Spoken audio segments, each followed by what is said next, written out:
শায়েখ একটু আপনার কাছে আসছি যে কাদিয়ানীদের বিশ্বাস কি এবং তারা কি বলতে চান, আসলে তাদের সাথে মৌলিকভাবে আমাদের সমস্যাটা কোথায়, কেন তারা অমুসলিম? কাদিয়ানী সম্প্রদায় সম্পর্কে আমাদের ধারণা অত্যন্ত স্বচ্ছ এবং পরিষ্কার হওয়া উচিত।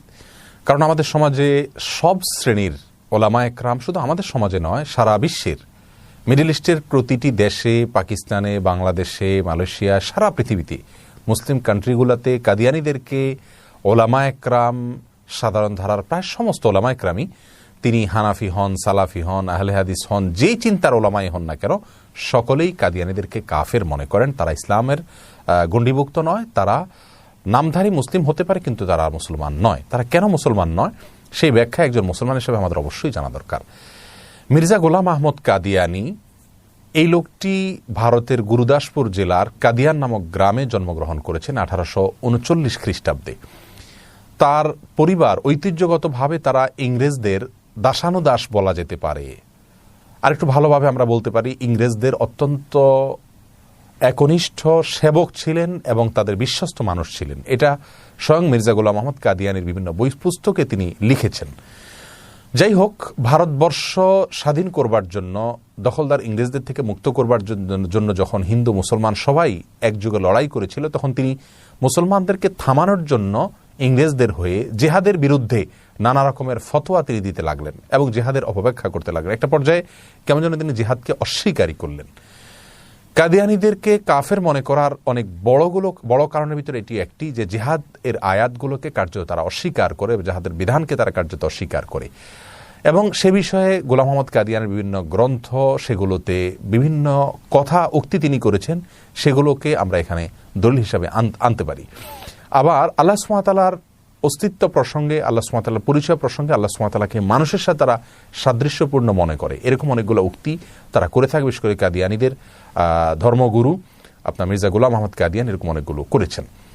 মির্জা গোলাম আহমদ কাদিয়ানী, এই লোকটি ইসলামের স্বতঃসিদ্ধ বহু বিষয়কে অস্বীকার করেন। সেগুলো হলো তাদেরকে কাফের বলার মূল কারণ। ইসলামের যে সমস্ত বিষয়গুলো স্বতঃসিদ্ধভাবে প্রমাণিত এবং সন্দেহাতীতভাবে প্রমাণিত, সেগুলো যদি কেউ অস্বীকার করে তাহলে তিনি মুসলমান থাকবার আর কোনো সুযোগ থাকে না।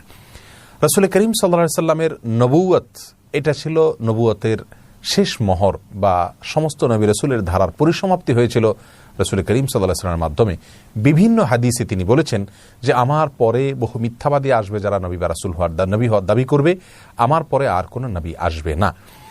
আল্লাহ সুবহানাহু ওয়া তাআলা কোরআনে কারিমে রাসূল আকরাম সাল্লাল্লাহু আলাইহি সাল্লামকে খাতামুন নবিয়্যিন বা সমস্ত নবীদের শেষ নবী বা সমস্ত নবীদের আংটি অর্থাৎ মোহর মেরে দেওয়া হয়, অর্থাৎ নবুয়তের ধারাকে মোহর মারা হয় আংটির মাধ্যমে, সেজন্য তাকে আংটি বলা হয়েছে। অর্থাৎ তিনি এই ধারাকে শেষ করে দিয়েছেন, সমাপ্ত করে দিয়েছেন। আর নবী আলাইহিস সালামও বলেছেন, বুইসতু আনা ওয়াস সাআতু কাহাতাইন, আমি এবং কিয়ামত এই দুইয়ের অবস্থান দুই আঙ্গুলের মতো, অর্থাৎ আমার পরে পৃথিবীতে কিয়ামত হবে, মাঝখানে অন্য কোনো নবী আসলে অবশ্যই তিনি বলতেন। আর তাছাড়া নবী রাসূলদের একটা পদ্ধতি হলো তারা পরবর্তী নবী রাসূল আসার সুসংবাদ তার উম্মতকে দিয়ে থাকেন, তাদের গ্রন্থগুলোতে সেবার ইঙ্গিত থাকে।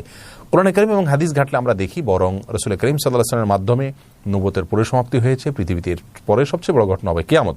অতএব এই সমস্ত বিষয়গুলোকে অস্বীকার করে কোরআনে কারীমের আয়াতকেই প্রকৃতপক্ষে অস্বীকৃতি হয়ে যায় এবং মুসলিম মিল্লাত, যেটাকে স্বতঃসিদ্ধভাবে প্রমাণিত এবং গ্রহণযোগ্য কোরআন থেকে হাদিস থেকে মনে করে রাসূল আকরাম সাল্লাল্লাহু আলাইহি ওয়াসাল্লামের পরিসমাপ্তি তার মাধ্যমে নবুয়তের, সেটাকে তারা অস্বীকার করে। এই সমস্ত বিষয়গুলোকে সামনে রাখলে কাদিয়ানীদের কাফের বলার এবং তাদেরকে ইসলামের গণ্ডি থেকে খারিজ বলার যুক্তিগুলো আমরা অত্যন্ত পরিষ্কারভাবে বুঝতে পারি।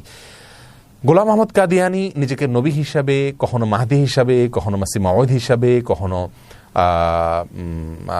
মুজাদ্দিদ হিসাবে, প্রথমে ধর্ম প্রচারক হিসাবে বিভিন্ন ধাপে বিভিন্ন রূপে তিনি তাকে পরিচিত করেছেন এবং তার অনুসারীরাও তাকে সে সমস্ত রূপে পরিচিত করে। এখনো পর্যন্ত তারা ইনিয়ে বিনিয়ে ঘুরিয়ে পেঁচিয়ে তাকে মাহদী, মাসিহ এরকম নানা উপাধিতে ভূষিত করে। অথচ ইমাম মাহদী আগমনেরও বিভিন্ন আলামত কোরআন এবং সুন্নাহ বর্ণিত হয়েছে এবং ইমাম মাহদীর বৈশিষ্ট্যের কথা বলা হয়েছে, তার কিছুই তার ভিতরে নাই। অতএব মির্জা গোলাম আহমদ কাদিয়ানী একজন মিথ্যাবাদী, না সে নবী ছিলেন, না মাহদী, না ঈসা মাসিহ মাউদ, না অন্য কিছু।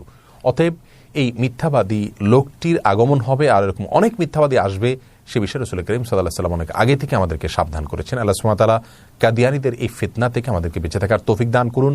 প্রত্যেকটা মানুষ যার যার ধর্মীয় পরিচয় বহন করে তার ধর্মীয় কর্মকাণ্ড তিনি পরিচালনা করতে পারেন, তার বিশ্বাস তিনি ধারণ করতে পারেন, লালন করতে পারেন, সেটা তার স্বাধীনতা, ভিন্ন বিষয়।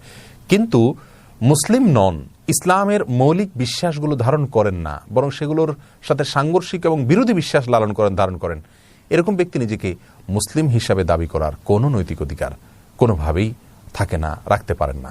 এই জন্যই কাদিয়ানীদেরকে কাফের ঘোষণা করা উচিত, তারা অমুসলিম ঘোষণা করা হওয়া উচিত, যাতে করে অন্য সাধারণ মুসলমানরা বিভ্রান্তিতে নিপতিত না হয়। এই জন্যই পৃথিবীর বেশিরভাগ দেশেই, মুসলমান দেশগুলোতেই তাদেরকে অমুসলিম ঘোষণা করা হয়েছে এবং অমুসলিম মনে করা হয়। আল্লাহ তাআলা আমাদের সবাইকে তাদের ফিতনা থেকে বেঁচে থাকার তৌফিক দান করুন। অনেক অনেক ধন্যবাদ আপনাকে।